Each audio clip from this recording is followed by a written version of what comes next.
eu acredito que quando a gente caminha em alguma direção e encontra algumas respostas, a gente pode ajudar a iluminar esse caminho para as pessoas que estão vindo, né, atrás. Então, a ideia é essa, é compartilhar aqui tudo que eu tenho vivido, que eu tenho entendido.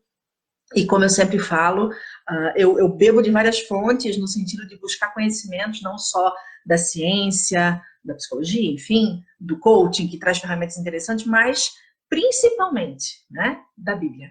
Porque eu acredito na Bíblia como sendo o nosso manual de instrução, independente de religião, independente da linha, né, que você segue na sua crença. Se você crê nesse Deus que criou tudo, se você crê no Filho dele, que é Jesus, então a gente fala a mesma língua, e o livro que eu uso para embasar muito do que eu trago aqui é a Bíblia, né? Em termos dos princípios que ela traz como ensinamentos de vida. Mas é claro que a gente tem uma faculdade, né, mental, um dom, uma capacidade de pensar que nos leva a outros conhecimentos que podem agregar naquilo que a gente traz. E aí a gente bebe dessas outras fontes que podem ser úteis também. E falar de gestão emocional é trazer todas essas questões à tona, né? Muitas vezes as pessoas se preocupam com a sua espiritualidade, mas não pensam no lado emocional. É muito comum, por exemplo, a gente focar muito no lado intelectual, né? Na nossa inteligência relacionada aos saberes acadêmicos. Mas de nada adianta eu ter um QI altíssimo, de nada adianta eu ser uma pessoa inteligentíssima, de nada adianta eu ser uma pessoa com diplomas e mais diplomas, se eu não sei gerenciar as minhas emoções e se eu não consigo administrar as minhas relações, a minha vida, né, ou se eu não tenho um equilíbrio próprio, enfim. E eu acho que a ideia aqui é pensar isso, né? A gente precisa, independente da idade que a gente esteja, alguns entendem isso mais cedo, que bom, outros levam um pouco mais de tempo, como eu levei, mas a ideia é que a gente amadureça, né? A ideia é que a gente comece a se dar conta de algumas questões para poder avançar na vida, para poder resolver algumas coisas que estão travadas, né? Mas vamos lá, vamos às dicas práticas. Um beijo para todo mundo que eu ainda não cumprimentei, nem todo mundo eu consigo enxergar aqui. Neide, querida, Marcelo, muita gente, muito legal ver vocês aqui. Então eu quero, primeira dica prática. Eu falei que hoje eu vou falar sobre 11 dicas práticas e se vocês quiserem aí, fique à vontade para fazer pergunta, para fazer comentário em cima dessas dicas, tá bom? Primeira dica que a gente precisa ter, eu acho que isso erra muito quem não pratica, né? Talvez muitos de vocês já façam isso, é ser grato, né? É abrir os olhos e ser grato pelo simples fato de estar vivo. E nenhum momento mais oportuno que esse que a gente está vivendo para nos fazer lembrar disso, né? Muitas vezes a gente almeja tanta coisa, a gente sonha com tantas coisas e não se dá conta do quanto a gente já conquistou, do quanto a gente já tem de coisas para agradecer. E uma pessoa que não tem esse exercício da gratidão, a tendência é ela ser amargurada, né? A tendência é ela só ver o lado negativo da vida, a tendência é ela nunca estar satisfeita com nada, porque se ela não desenvolve a gratidão, como é que ela vai se satisfazer? Então, seja grato. Ainda que tudo que você queira na vida não esteja acontecendo, ainda que as coisas estejam desabando, ainda que tudo esteja parecendo contrário, sempre existe alguma coisa para a gente agradecer. Nem que seja o fato de a gente estar respirando. Né? Teve uma vez, aí a gente sempre tem as historinhas para lembrar, né? Teve uma vez que o meu filho tinha 5 meses e ele ficou internado na UTI, ele teve uma sepse, uma infecção generalizada, bem misteriosa, enfim. E ele precisou ficar internado num hospital, era particular, e isso acabou ajudando bastante, porque eu acho que se na ocasião nós não tivéssemos plano de saúde, eu teria perdido meu filho. Mas naquela ocasião, no quarto em frente, havia uma criança que tinha aquela síndrome dos ossos de vidro, e ela, só ao nascer, ela teve 17 fraturas, só no nascimento. E ela andava em cadeira de roda, ela era toda deformada, nossa, era assim uma história de vida, como diz uma amiga minha, de fazer estátua chorar. Mas nos dias em que eu acompanhei aquela criança, por estar no hospital com meu filho, não teve um momento sequer que eu não visse um sorriso na boca daquela criança. E no rosto da mãe também, que também tinha uma vida difícil, sempre vivia com o coração a mil, lidando com as questões, porque qualquer movimento brusco fazia com que a filha se machucasse, enfim. Mas era uma alegria tão contagiante, era uma gratidão tão presente na vida daquela menina, que eu saí daquele hospital impactada. E aí a gente pensa, né? Cara, como é que alguém consegue ser grato com algo tão delicado? Mas ela conseguia. E de repente a gente está aqui com o corpo perfeito, com uma casa, com comida no prato, com roupa para vestir, com pessoas que a gente gosta do lado, e ainda assim a gente não enxerga coisas para agradecer. Opa, tem alguma coisa muito errada aí, né? Então a gente precisa, de fato, desenvolver mais a gratidão, né? E se você não faz isso com tanta frequência, ou se não toma tanta consciência disso, é preciso fazer isso. Oi, Ivanise, querida, que saudade, que saudade. A Ivanise também tem uma história linda de vida e sabe do que eu estou falando, né? Oh, coisa linda. Então é isso, assim, seja grato por tudo, pelo ar que você respira, né? Às vezes a gente reclama, mas está tão difícil ficar em casa. Que bom que você tem uma casa para ficar. Mas eu queria tanto estar saindo em tal lugar. Mas que bom que você não está no hospital agora, né? Mas isso, mas aquilo, tudo bem. A gente, às vezes, de fato, se sente aflito diante das circunstâncias. Mas a gente precisa conseguir enxergar além daquela circunstância e trabalhar as nossas emoções para não se deixar bater. Eu penso que de todas as dicas que eu poderia dar, o importante de a gente entender é que, em se tratando de emoções, eu falei isso na live da semana passada, emoção é algo que a gente não domina, que a gente não controla, né? Muitas pessoas acreditam até que a inteligência emocional é a arte de dominar, de controlar as emoções. Emoção é algo quase que instantâneo diante de uma circunstância na vida da gente, que a gente, quando vê, já está ali, né? Com aquela emoção à flor da pele, seja essa emoção positiva ou não, ela é algo quase que automático. A questão não é eu aprender a controlar minhas emoções. A questão é eu gerenciar o meu comportamento, as minhas reações diante das emoções que eu tenho.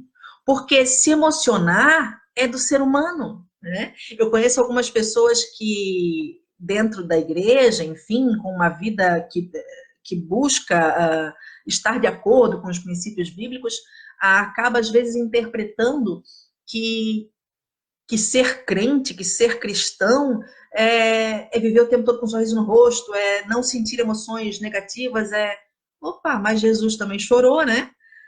Até Deus ira, até Deus se ira. Então, ter emoções é genuíno. Se não fosse algo legítimo e natural de se sentir, Deus não tinha dado as emoções para nós. A questão, o problema não é eu ter a emoção. O problema é eu deixar que essa emoção me domine, né? E muitas vezes nós agimos, quando somos imaturos emocionalmente, de um modo a não tomar o controle da nossa reação. Não é o controle da emoção, é o controle da nossa reação diante de algo. Como se o simples fato de eu estar com muita raiva me desse o direito de fazer o que eu bem entendo. E não é assim, isso é imaturo, né? Isso quem faz é uma criança, e nós não somos crianças, então nós precisamos entender que, por mais que uma situação nos provoque raiva, há determinadas reações que não nos cabem, que não vão nos fazer bem, que vão nos trazer consequências ruins, e diante dessa consciência, é importante que a gente freie determinados comportamentos, né? E o fato de eu não conseguir frear determinados comportamentos diz muito respeito a algo que já está incutido, né? Um hábito que eu preciso muitas vezes ter que desconstruir. E de onde vem esse hábito, né? Por que eu construí esse hábito? Por que eu tenho determinadas reações diante de uma circunstância que é contrária ao que eu esperava, ou que não atendeu às minhas expectativas? Eu preciso tomar consciência dessas questões para fazer escolhas. Porque a nossa vida o tempo todo é fazer escolhas, é tomar decisões, e elas precisam ser gerenciadas. Eu estou aqui baixando os comentários para ver se alguém falou alguma coisa, mas não. Eu preciso pensar em como reagir diante das questões tomando a consciência de que se eu reagir de uma maneira inadequada, eu vou sofrer consequências, né? E o tempo todo eu tenho que fazer escolhas, e eu preciso fazer essa escolha de forma consciente, né? E para isso é importante que eu saia do piloto automático, né? Que é uma outra dica aí. Estava no terceiro lugar, mas eu puxei para o segundo. Se a primeira dica que eu tenho para dar para vocês hoje é desenvolver um espírito de gratidão, a segunda, então, seria desenvolver o que a gente chama de atenção plena, que tem a ver com sair do piloto automático. Então, deixa eu explicar um pouquinho essas duas questões. Muitos de nós, e eu digo mesmo alguém que já desenvolveu em muita medida uma inteligência emocional e consegue agir de maneira equilibrada diante das mais variadas circunstâncias, ainda assim precisa se policiar para não entrar no piloto automático. O que seria a síndrome do piloto automático? É eu acordar, fazer as coisas que eu tenho que fazer durante o dia, e o dia vai passando, e quando eu vejo eu estou indo dormir exausta ou não, sem ter me dado conta de que aquele dia passou, sem ter vivido de uma forma plena cada momento daquele dia, né? Como se eu soubesse qual é o fluxo de funcionamento que eu tenho ao longo daquele dia, e eu vou fazendo. Né? Então, pensando numa mulher aqui como eu acordo, eu gerencio o filho na escola, eu preparo o almoço, eu almoço, eu lavo a louça, eu faço algum trabalho aqui no computador, enfim, toco a minha vida, e quando eu vejo está na hora de dormir, e o outro dia começa e eu entro de novo naquela roda viva. A questão é que muitas vezes a gente faz uma coisa pensando em outras mil, sem estar conectado com aquilo que está sendo feito. Por exemplo, se eu estivesse agora aqui pensando em outra coisa, o que é muito comum que a gente faça, né? Sempre pensando em alguma outra coisa enquanto está fazendo algo. E isso não tem a ver com atenção plena. Isso não é legal, né? Isso faz com que a gente viva, mas perca momentos que podem ser muito especiais na nossa vida. Né? Sei lá, vou aqui pensar no exemplo do almoço, né? A gente às vezes está almoçando, mas está olhando o celular.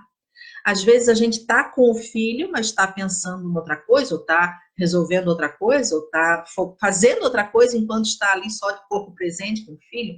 A gente às vezes está conversando com alguém, mas fazendo uma outra coisa junto, ou pensando numa outra coisa junto enquanto está conversando com esse alguém. E aí a gente não se doa por inteiro aquele momento da nossa vida. E quando a gente vê aquele momento passou e a gente nem prestou muita atenção nele. Então, as nossas emoções vão sendo minadas, né? É como se a gente entrasse numa panela de pressão e quando a gente vê, a gente acaba explodindo emocionalmente numa situação que não tem nada a ver, né? Mas porque não foi resolvida, porque na hora que a gente precisaria dar atenção para aquilo, a gente estava com a cabeça num outro lugar, e por aí vai. Então, é importante a gente desenvolver. Então, assim, algumas dicas, né, em relação a isso. Você vai comer alguma coisa, sentir o cheiro daquilo, prestar atenção na textura, prestar atenção na forma, no sabor, prestar atenção no que você está dizendo, no que você está fazendo, no que você está olhando, de repente prestar atenção em você mesmo, né? Respirar um pouco mais devagar, viver a vida um pouco mais devagar.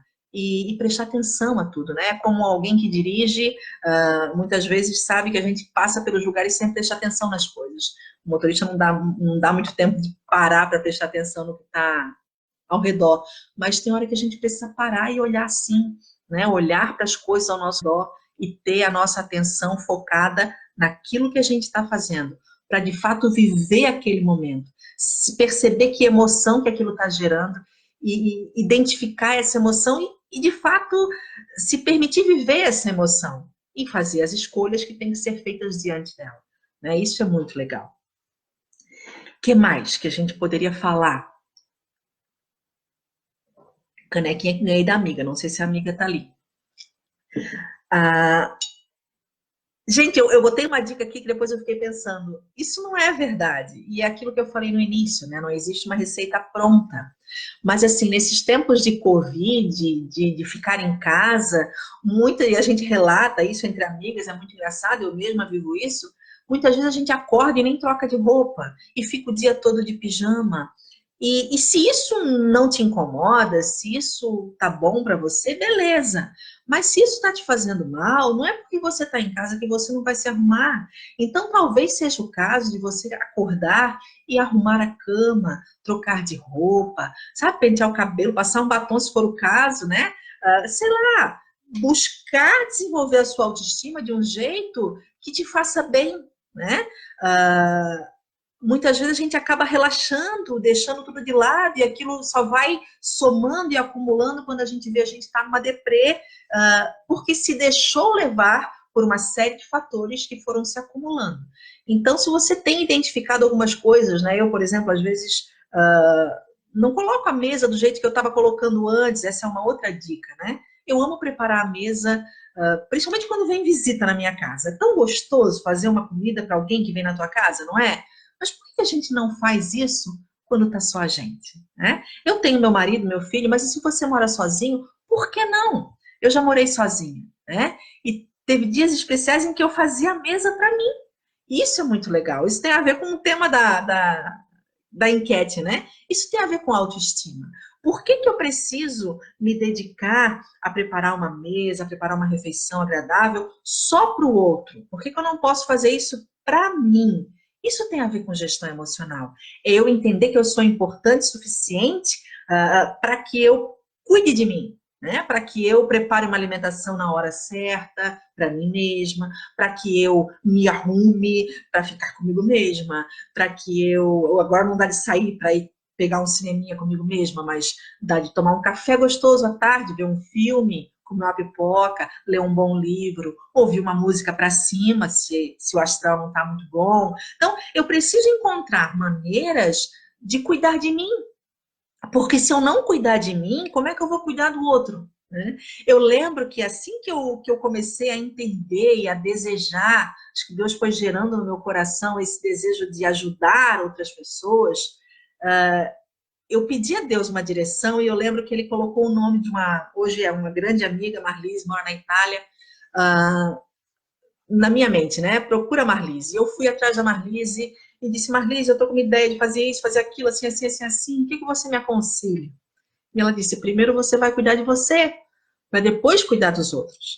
E isso foi 5 anos atrás, e na ocasião eu já queria estar fazendo o que eu estou fazendo só agora, né? E eu pensava, uau, isso doeu, né?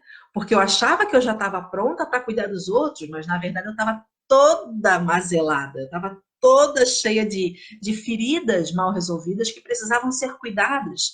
E como é que um cego vai guiar o outro? É complicado, né? Então a gente só pode ajudar e fluir na vida de alguém naquelas questões que a gente já está minimamente resolvido, né? Para poder apontar um caminho. E então a gente precisa se cuidar. Se você quer mudar o mundo, se você quer fazer bem para as pessoas com as quais você convive, se você quer ter uma vida de mais qualidade, inclusive para as pessoas que estão com você, você tem que cuidar de você primeiro. A Rosângela está aqui falando, não consigo dormir, pois minha mente trabalha a noite toda pensando nas dificuldades do próximo. Então, eu falei sobre isso na live da semana passada, que é a diferença entre a empatia ou a compaixão, no teu caso, né, a preocupação com o outro, e o fato de a gente ser esponja emocional. Não estava no tema aqui falar, mas na tua fala eu vou aproveitar o gancho. Esse é um outro problema que atrapalha o gerenciamento, quer dizer, atrapalha a nossa vida se a gente não fizer essa gestão emocional relacionada a isso. O que é ser esponja emocional? É absorver as demandas do outro, os problemas, a tristeza, né? A gente está vivendo uma circunstância aí social terrível, mundial, né? Que se a gente não cuidar, a gente absorve, como se a gente fosse uma esponjinha, né? Absorvendo a água, e isso vai fazer mal para a gente. Então a gente precisa entender que se a gente adoecer diante do problema do outro, a gente não vai ajudar, a gente só vai ser mais uma pessoa a precisar de ajuda. E já pensou se todo mundo resolve fazer isso? Não vai sobrar ninguém para ajudar. Então, antes de você absorver o problema do outro, para e pensa, né? Por que eu estou absorvendo? Por que eu estou me cobrando tanto? Né? Ainda hoje eu li em algum lugar, antes desse vídeo começar, acho que foi algum comentário do teste que eu estava fazendo à tarde, que às vezes a gente se coloca no lugar do próprio Deus. A gente quer ajudar o outro como se coubesse a nós, como se a gente tivesse a obrigação de resolver o problema dos outros, quando na verdade é o Espírito Santo que tem essa demanda aí, que vai fazer do jeito que ele quiser. Claro que se ele quiser nos usar, ele vai usar, e a gente tem que estar pronto para isso. Mas a gente não pode pegar o fardo do outro a ponto de afetar a nossa própria saúde. Então, eu também, às vezes, perco o sono com algumas questões. O que você faz, por exemplo, a Rosângela que colocou ali, quando perde o sono? A gente precisa ter estratégias para resolver essa questão. Se o problema é perder o sono, eu, por exemplo, às vezes estou com a cabeça tão cheia de ideia, muita ideia para vídeo, para livro, para isso, para aquilo, a cabeça não para. Às vezes, meu marido sabe, né? Eu deitei, às vezes, 1 hora da manhã, tô lá pilhada. Quando eu vejo a 1h30, eu tô lá, cabeça fervendo. Eu levanto, eu vou pro computador ou com papel, anoto aquilo tudo que tá na cabeça. Pronto, aquilo esvaziou, tranquilizou, vou lá e durmo. Então, você precisa identificar as questões que estão te tirando o sono e tentar modificar, tentar encontrar o teu jeito de funcionar, o teu jeito de dormir, por exemplo, né? Porque é a gente que precisa tomar essa rédea em relação às nossas emoções. A gente faz o contrário, né? A gente deixa que a emoção tome conta e a gente só vai se deixando levar por ela. Mas não, na verdade é a gente que vai ter que aprender a administrar essas emoções e não é controlá-las, lembre-se, saber gerenciar o comportamento que eu vou ter a partir dessa emoção. O que eu vou fazer com isso? A questão não é não sentir. A questão é, eu estou identificando uma emoção, sei lá, raiva. O que eu faço com isso? Né? Como é que eu gerencio isso? Então, uma outra dica que eu tenho, né? É expressar essa emoção. Tá lá, estou puxando aqui era a dica 9. Eu preciso aprender a expressar as minhas emoções. Talvez a gente não esteja conseguindo dormir, talvez a gente não esteja conseguindo se relacionar bem, porque a gente está abafando tudo, abafando tudo. Sabe a panela de pressão? Coloca lá dentro e vai criando pressão. E se eu não colocar essa emoção para fora, uma hora a coisa vai explodir. E quando explodir, querido, querida, não queira estar por perto, porque é feio, mas você vai estar por perto, porque é você que está quase explodindo. Então, antes que a coisa fique feia, é importante a gente colocar isso para fora, né? Identificar essa emoção e colocar para fora. Agora, como colocar para fora? Essa é a questão. Muitas pessoas acham, a Micaela deu um conselho para expressar a emoção, vou sair por aí fazendo um monte de coisa errada. Não. Eu preciso ter a maturidade, eu sou uma adulta, né? Eu sei a consequência dos meus atos, eu preciso saber canalizar essas emoções. Né? Os artistas e os esportistas sabem muito bem como fazer isso. Né? Tem gente que sofre horrores e tem emoções intensas e transforma isso em música. Eu conheço um monte de gente que faz isso. Né? Tem gente que canaliza as emoções numa obra de arte, num quadro, numa pintura, num diário, né? Que é uma maneira muito bacana também de colocar as coisas para fora, de dar nome a tudo isso que se está sentindo, porque muitas vezes a gente sofre porque não consegue nomear, não consegue identificar as questões, e quando começa a escrever, isso vem à tona. Isso é muito legal. Mas, de repente, sei lá, você não gosta de arte, você não gosta de escrever, cara, compra um saco de pancada e esmurra o saco de pancada, se for preciso. Mas é preferível esmurrar o saco de pancada do que fazer uma besteira. Então, muitas vezes a pessoa acaba expressando essas emoções com álcool, com drogas, com violência, quando, na verdade, bastaria canalizar isso para algo saudável, né? Algumas pessoas, infelizmente, trocam um vício por outro, acabam deixando de beber e vira um malhador profissional, né? Fica na academia na hora que acorda, na hora que vai dormir. É um vício, não deixa de ser um comportamento viciante. E que pode ser também bem destrutivo, mas vai ser menos destrutivo do que usar um entorpecente, por exemplo.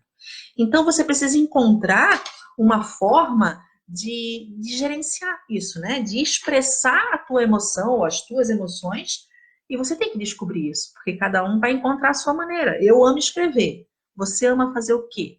Porque na hora que a emoção precisa vir para fora, é fazendo isso que você ama ou com que você se identifica que a coisa vai fluir e que você vai, de repente, descobrir algo que resolva o seu problema. Eu tenho uma amiga que o irmão dela, quando estava com raiva, ainda faz isso. Ele pegava as panelas dela para arear. Às vezes ele saía da casa dele ia para casa dela para arear a panela. Porque ele descontava aquela raiva toda na panela e ela achava o máximo, porque a panela ficava brilhando, era um barato. E eu pensava, cara, é muito doido, mas é isso. Ele encontrou o caminho dele de expressar a emoção, a raiva. Descontava a raiva nas panelas. Né? É melhor descontar nas panelas do que descontar nos filhos, do que descontar no marido, do que descontar, sei lá, né? No trabalho, enfim. O que mais? A gente precisa, tem a ver, né, com o que eu acabei de falar, a gente precisa descobrir pequenos prazeres, né? Será que você sabe o que te dá prazer, né? E esse prazer também tem que ser, não é bom que seja destrutivo, né? Pequenos prazeres lícitos, saudáveis de preferência. Mas se esses prazeres, eles estão entorpecidos ou estão esquecidos, você não tem dado atenção a eles, talvez seja o momento de começar a recuperar isso. Ou descobrir novos. Ah, meu Deus, o meu prazer é caminhar na praia. Mas, cara, você não mora perto da praia, você não pode ir na praia, então você vai ter que descobrir, nesse momento da tua vida, um outro prazer que, de alguma forma, supra aquilo que esse prazer de andar na praia não te dá nesse momento, né? Faz algum tempo eu assisti uma matéria de um cara que corria não sei quantos quilômetros por dia e estava correndo dentro do apartamento, quer dizer, ele corria parece que 20 quilômetros por dia dentro do apartamento. Era o prazer que ele tinha, ele não podia ir para a rua, então ele estava encontrando uma forma de ressignificar, de adaptar aquele prazer que ele tinha a essa nova realidade que ele estava vivendo. E tudo é possível, né? Os paratletas nos mostram o quanto é possível se reinventar a cada dia. E a gente precisa encontrar essa forma, né? De encontrar os pequenos prazeres. Vamos lá, outra dica. Se vocês quiserem fazer algum comentário, se vocês quiserem fazer alguma pergunta, fiquem à vontade, tá bom? Um beijinho para quem está chegando. Eu não citei o nome de quase ninguém, tem muita gente linda por ali. A Mari está dizendo que no caso dela, ela também escreve, ajuda a aliviar as dores da alma, com certeza. Gente, a melhor coisa, se você nunca experimentou, tenha um diário, né, para você, coloca ali todo dia, ou sempre que possível, coloca um pouco para fora, aquilo é muito legal. Principalmente quando a gente pega depois de um tempo para ler e pensa, caramba, olha como eu já resolvi isso aqui, olha isso aqui ainda, não lembrava mais, mas é um ponto que eu preciso rever, é um ponto que eu preciso pedir ajuda. Porque quando a gente escreve, a gente, de alguma forma, verbaliza, né, materializa aquilo que no pensamento está só uma confusão. E tanto que às vezes eu sou uma pessoa que quando estou com algum conflito, eu preciso falar sobre aquilo com alguém. E na hora que eu estou falando, parece que aquele problema é a pior coisa do mundo e que eu estou no fundo do poço. Mas foi acabar de falar que aquilo já se resolveu. Porque é como se eu tivesse que ouvir eu mesma falando sobre aquilo para tomar consciência e para ter aquelas viradas de chave que são muito legais, assim. Eu tenho uma amiga, a Helena, que costuma sempre ser meu ouvido nessas horas, né? Acho que ela pensa que ela é bem doida. Porque às vezes eu tô falando lá, Helena, assim, assim, assim. Cara, já sei, é isso. Pá, resolvi.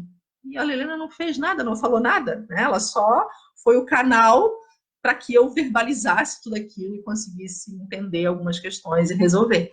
Então, é muito legal a gente poder pensar, seja em falar, por isso que a terapia funciona tão bem, né?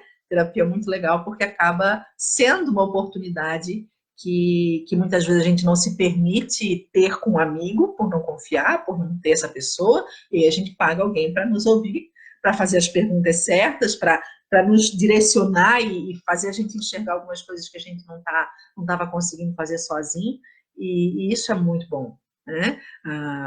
Que é a mesma função de um conselheiro, é a mesma função não, mas funções parecidas de te levar a pensar sobre algumas questões.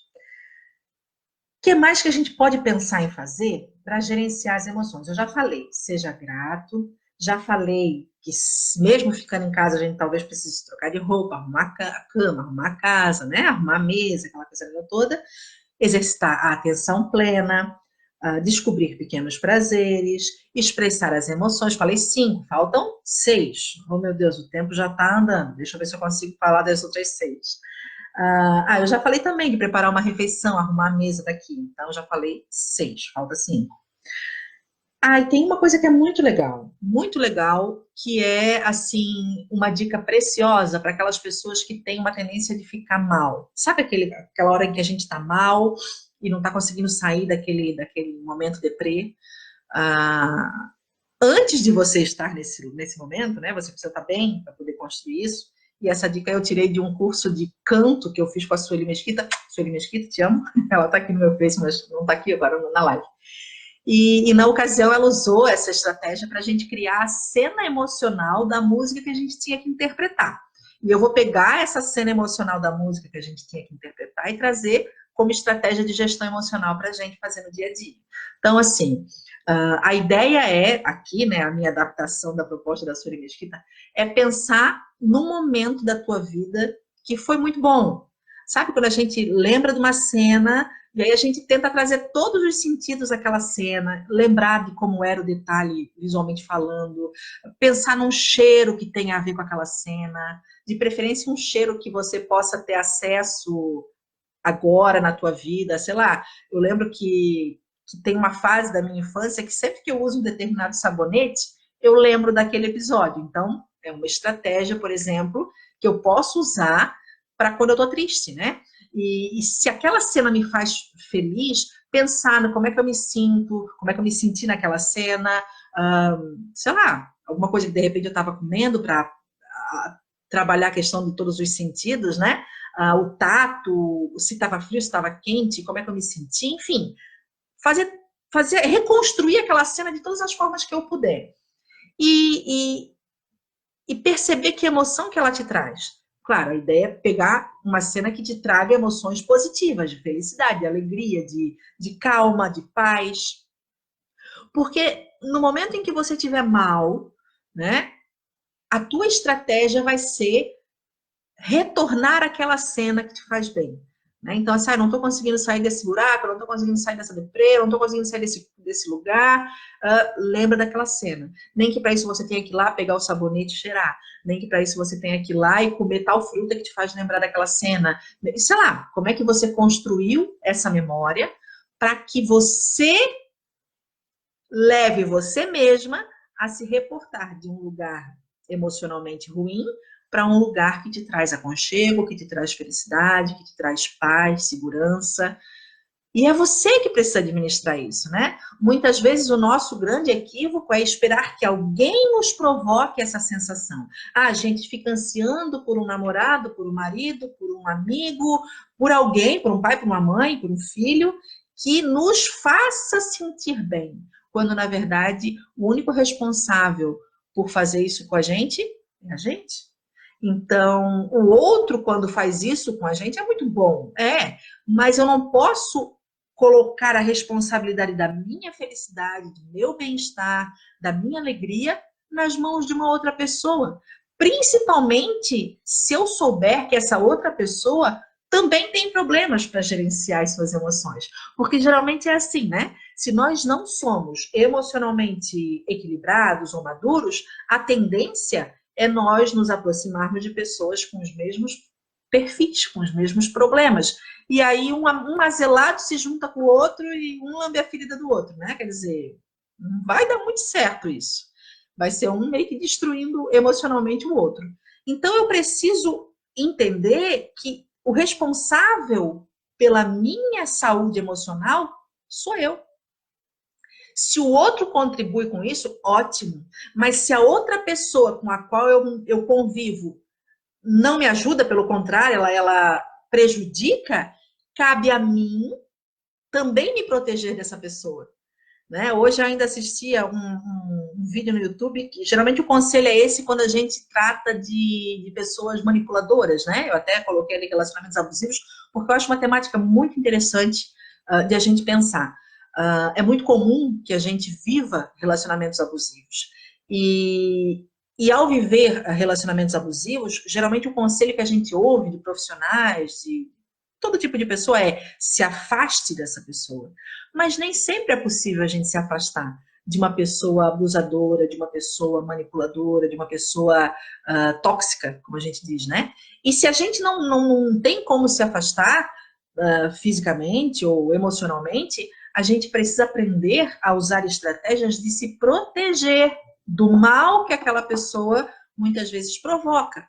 Né? Não ser o esponjinha emocional, não ser a pessoa que se anula, permitindo que o outro machuque o tempo todo, enfim, são estratégias que aqui não cabe eu abordar, mas eu penso em organizar essa temática para um outro momento. Mas é importante que eu entenda que a responsabilidade de me aproximar de pessoas que vão me ajudar no meu processo de amadurecimento e de calma e de paz e de equilíbrio emocional, a responsabilidade é minha. Então, eu preciso tomar consciência de que é importante para mim me aproximar de pessoas que me fazem bem. Se eu não fizer isso por mim, quem é que vai fazer? Como é que eu posso esperar que outra pessoa, não, a Micaela precisa de alguém que ajude ela a resolver tal e tal questão. Alguém que está do meu lado pode até identificar isso em mim, mas se eu não identificar e não começar a fazer isso, não vai resolver de nada a ajuda do outro. Por isso que muitas vezes a gente tenta ajudar as outras pessoas, mas não consegue, porque eu só consigo ajudar quem se permite, quem quer ser ajudado, né? Isso é importante da gente também entender. Então, a gente precisa aprender a construir esses relacionamentos, criar essas cenas emocionais, que era a dica que eu estava dando, já fui para outro caminho, uma coisa puxa a outra, e aprender a me relacionar com pessoas que me fazem bem, né? E construir essas pontes, esses vínculos, né? Me aproximar dessas pessoas que vão me ajudar nesse processo. O que mais que eu posso falar para vocês? Ai, gente, isso aqui é muito sério, né? Eu ainda quero fazer uma live só sobre isso, vou fazer vídeos, vou escrever. Eu estou montando um blog, e nesse blog eu quero toda semana também trazer esses assuntos em forma de escrita, que para mim funciona muito melhor do que estar aqui improvisando o raciocínio numa live. A live para mim tem sido um desafio bem grande, mas eu acho que era importante a gente ter esse... Eu precisava ter esse momento de interação, né? Para mim é um pouco mais difícil, eu fluo muito melhor escrevendo. Mas vamos lá. Exercitar a comunicação não violenta. Eu não sei se vocês já ouviram falar em comunicação não violenta, mas é muito importante, né? A gente vive um tempo de polarização, de extremismos, de brigas, né? De polarizações mesmo, né? O A brigando contra o B e um se galfinhando com o outro, e isso é muito complicado, porque muitas vezes a gente não está nem mais discutindo uma tese ou trazendo à tona um argumento, a gente está só se xingando, só se ofendendo, né? E a gente precisa entender a diferença entre debater um tema e agredir o outro, né? Eu posso debater, eu posso pensar diferente do que você pensa, e eu garanto para você que em muitos aspectos eu penso bem diferente do que você pensa, mas a gente consegue conviver de uma forma pacífica e a gente consegue debater sem que um ofenda o outro. É possível isso, né? Parece que não. Quando a gente olha as redes sociais, a gente pensa, meu Deus, o mundo está perdido. E realmente a coisa está bem feia, mas é possível sim eu conviver com pessoas que pensem diferente de mim e ainda assim respeitar o direito dela se expressar, né, de forma diferente do que eu penso, e aprender a conversar sem agredir, sem... A comunicação não violenta envolve muitos fatores que eu não vou conseguir trazer aqui hoje. Muitas das coisas que a gente faz ao conversar com alguém achando que não está agredindo é uma comunicação violenta. É interessante a gente pensar isso, não é só quando eu xingo o outro que eu estou agindo de forma violenta, mas muitas vezes eu não valido a dor do outro, né?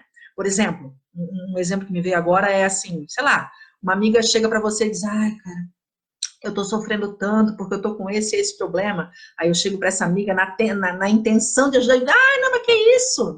Precisa ver eu é que estou com um problema assim, assim, assim, assim. Quer dizer, quando eu faço isso achando que eu estou ajudando ela, eu estou dizendo para ela, o teu problema não é importante, o importante é o meu. Essa comunicação é violenta, né? Então, nem sempre a gente age de forma adequada, mesmo achando que está agindo adequadamente. Mas o que eu estou trazendo aqui é muito a questão da ofensa mesmo, que está escancarada, está explícita, né? E muitas vezes no convívio familiar a gente se agride, a gente se cobra, a gente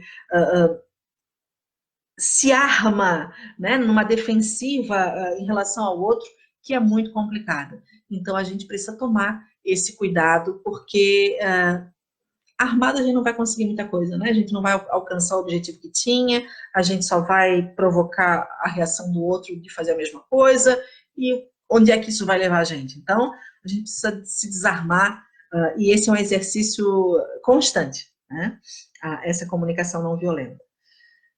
A gente precisa aprender a gerenciar o tempo, né? E aqui, ó, nosso tempo aqui já está quase acabando. Eu nem sei se o Facebook tem 1 hora também só de live ou mais, mas enfim, a minha programação foi das 9 às 10, fazer esse momento de encontro. E eu queria até abrir para que vocês fizessem perguntas. Quem quiser fazer pergunta pode fazer, mas a gente precisa aprender a administrar o nosso tempo, né? Muitas vezes a gente não consegue fazer isso de uma forma adequada e quando vê o dia passou e a gente não fez nada, ou está cheio de procrastinações aí, enfim. É um tema também para a gente discutir, só ele, numa live inteirinha para ele, né? Mas é uma dica preciosa para a gente gerenciar as emoções, é também se organizar. Se organizar é importante. E tem mais 2 coisas importantes para eu falar, eu vou tentar resumi-las nesses últimos minutos para deixar livre para a gente conversar um pouquinho. Uma delas eu já falei de alguma forma, mas eu queria explicitar bem, que é aprenda a voltar para a alegria. Como assim, Micaela, aprenda a voltar para a alegria? Se vocês assistiram aquele desenho, aquela animação Divertidamente, vocês viram 5 das 7 emoções básicas, né? Então, a gente sente medo, a gente sente raiva, a gente sente tristeza, a gente sente nojo, a gente sente surpresa, a gente sente, enfim. E a gente sente alegria. A alegria não necessariamente é aquela euforia, aquele entusiasmo. Aqui eu chamo de alegria um estado de paz, que pode ser de sorriso escancarado no rosto ou simplesmente de uma plenitude, de uma paz, né? E esse é o estado que a gente deve estar na maior parte das vezes. Então, só que não dá. Tem hora que a gente está com medo, tem hora que a gente está com raiva, tem hora que a gente está triste, tem hora que a gente está com nojo, tem hora que a gente está com repulsa. Enfim, sempre que eu identifico uma outra emoção e vivo essa emoção e reajo a essa emoção, é importante que o mais rápido possível eu aprenda a voltar para o meu estado de alegria. Eu preciso descobrir a maneira de fazer isso. E aí cada um de nós funciona de um jeito para fazer isso, né? Quando você está com raiva, o que você precisa fazer? Como você deve se comportar para voltar para esse teu estado de alegria? Você primeiro tem que tomar consciência de quando você está alegre, como é que você é, o que você faz que ajuda você a voltar para esse estado, né? E o que te tira desse estado. Porque daí você vai começando a tomar consciência das coisas e vai aprendendo a voltar para esse estado. Sei lá, eu tinha uma fase da minha vida que se eu estava mal, eu botava a pior música que eu conhecia, porque daí eu ficava pior ainda. Isso é agir contra, né, a nossa emoção. Então, eu não me esforçava para voltar para a alegria, pelo contrário, eu reforçava um estado de tristeza. Então, se hoje eu sei que eu não estou bem, eu vou tomar um banho, eu vou tomar um café, eu vou conversar com uma amiga que me põe para cima, eu vou ligar uma música que eu gosto, eu vou assistir um filme bacana, eu vou ler um livro que é legal, eu vou orar, vou me conectar com Deus, sei lá. Eu vou fazer algo que me ajude a voltar para a alegria. Então, você precisa conhecer você mesmo, e isso é um processo, né, de descoberta diária, para que você aprenda a gerenciar isso e você tome esse controle de se organizar para voltar para esse estado. Não espere que seu marido, que a sua esposa, que a sua mãe, que seu pai, que seu filho, que seu amigo, que quem quer que seja, que Deus faça isso para você. Quem tem que fazer isso é você. Você precisa aprender a voltar para a alegria. Porque se você fizer isso, no começo é difícil, mas quanto mais você faz, mais rápido você vai aprendendo o caminho, mais rápido você vai conseguindo. É um treino. E quando você vê, você já sabe fazer isso brincando, né? Sem muito esforço. E aí, às vezes, a gente está com alguém e a pessoa diz: como é que você consegue estar tão bem diante de uma situação como essa? Nem sempre foi assim, mas a gente treina até que a coisa funciona de uma forma quase que automática. Como hoje, de repente, o que funciona automaticamente é a explosão. Amanhã, o que vai funcionar automaticamente é voltar para a alegria. Isso é muito legal, isso é muito bacana, né? E a última dica que eu tenho para te dar é, cara, seja leve. Seja leve. A vida é rápida demais, né? Eu comecei essa live com a música, aquela música Trem Bala, para te fazer pensar nisso. Hoje a gente está aqui, amanhã pode ser que a gente não esteja mais. Então não se cobre tanto, não cobre tanto dos outros, não cobre tanto da vida. Não que você tenha que deixar tudo largado, tudo solto, não é isso. Mas muitas vezes a gente que busca andar dentro de um padrão adequado, a gente se cobra demais. e às vezes nem Jesus está te cobrando tanto assim, nem Deus, né, está te fazendo, trazendo esse peso, e você está, de repente a pessoa com quem você convive não está te cobrando tanto, mas você está. Então, assim, seja leve, sabe? Se hoje não conseguiu fazer o que estava planejando, tudo bem. Ah, a Micaela disse que o ideal era eu acordar e colocar uma roupa, mas hoje eu fiquei de pijama o dia todo. Tudo bem, né? Ah, eu tinha que entregar, tudo bem, né? O que não pode é usar esse tudo bem para justificar ou ficar no mesmo lugar e estagnar. Isso não. Mas se de repente você está no ritmo e aquilo muda e você não está dando conta e está no momento de parar, para, respira, repense, reveja, conversa com alguém, esfria a cabeça, se cobre menos, desacelera, né? Sai desse piloto automático, repensa algumas coisas importantes na tua vida, enfim. Muitas coisas que a gente pode estar fazendo para não se cobrar tanto, né? Ai, gente, é isso. Opa, tem alguém que fez uma pergunta e eu acabei passando aqui. Deixa eu voltar aqui. Deixa eu ver se eu consigo voltar. Não consigo não, por quê? Comunicação não violenta. Será que você poderia falar mais sobre isso? Então, a nossa live já está acabando, mas eu vou me organizar para fazer uma live só sobre comunicação não violenta, porque daí eu trago isso bem esmiuçadinho, porque são muitos detalhes e tem coisa assim muito preciosa. Mas é um exercício também, é uma teoria, procura na internet que você vai encontrar. Comunicação não violenta, acho que é Marshall o nome do cientista que desenvolveu essa teoria, mas tem todo um estudo muito interessante sobre isso. Eu prometo trazer aqui, numa das segundas-feiras, essa temática, porque ela realmente é muito preciosa, tá bom? É isso, deixa eu ver se tem mais alguém. Gente, obrigada, obrigada. Ai, tantos coraçõezinhos, coisa linda. Eu achei que essas coisas só aconteciam com aquelas youtubers de maquiagem, né? Muito legal. Gostei muito de ter a companhia de vocês aqui. Ai, Pastor Jorge, que saudade. Olha só, tem muita gente querida. Pastor Jonas, agora que eu te vi, Jusceia, querida, linda. E aí, gente, vocês não vão falar nada, não? Deixa eu ver aqui.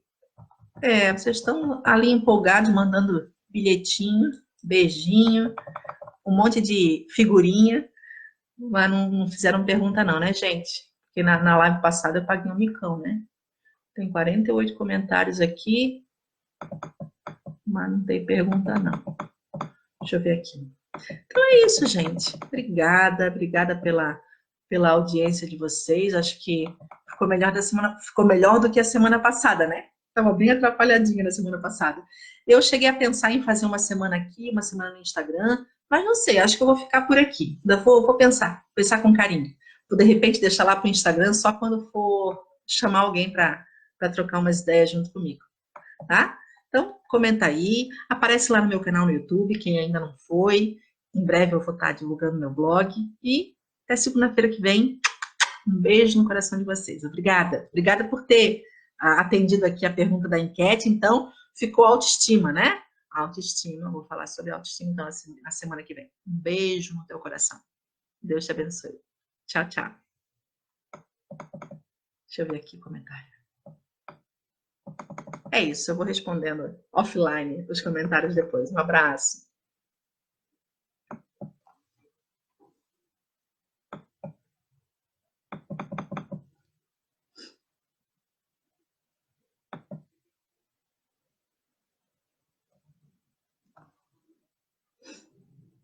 Não é? Consegui encerrar, não. Agora foi. Poderá escolher encerrar. Tchau.